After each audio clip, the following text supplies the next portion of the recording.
तपाईँ प्रेम सम्बन्धमा हुनुहुन्छ वा वैवाहिक सम्बन्धमा हुनुहुन्छ भने यो भिडियो खास तपाईँको लागि हो। आफ्नो पार्टनरलाई बुझ्ने मास्टर फर्मुला। यदि तपाईँको पार्टनरको जन्म कुनै पनि महिनाको 3, 12, 21 वा 30 गते भएको छ भने यो भिडियो अन्त्यसम्म हेर्नुहोस्। उहाँको स्वभाव बुझेर तपाईँले आफ्नो सम्बन्धलाई अझ सहज र सुमधुर बनाउन सक्नुहुन्छ।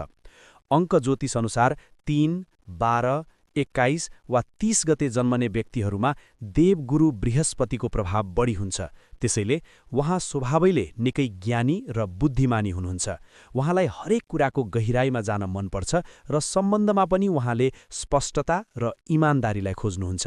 उहाँ निकै मिलनसार र हँसिलो स्वभावको हुनुहुन्छ। जुनसुकै परिस्थितिमा पनि सकारात्मक सोच्ने उहाँको बानीले तपाईँको जीवनमा पनि खुसी ल्याउन मद्दत गर्छ। उहाँलाई अनावश्यक रूपमा रोकटोक गरेको वा स्वतन्त्रतामा अंकुश लगाएको मन पर्दैन। उहाँको ज्ञान र क्षमताको कदर गर्नुभयो भने उहाँले तपाईँको जीवनलाई एउटा सही मार्ग निर्देशन दिनुहुन्छ। तपाईँको पार्टनरको स्वभाव पनि यस्तै छ भने कमेन्टमा यस लेख्नुहोला।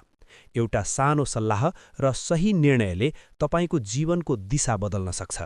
ज्योतिष तथा वास्तु सम्बन्धित सम्पूर्ण जानकारी र परामर्शका लागि सम्झनुहोस् मेरो चिना ज्योतिष तथा वास्तु सेवा। यस्तै महत्त्वपूर्ण जानकारीका लागि लाइक, शेयर र फलो गर्न नबिर्सनुहोस्।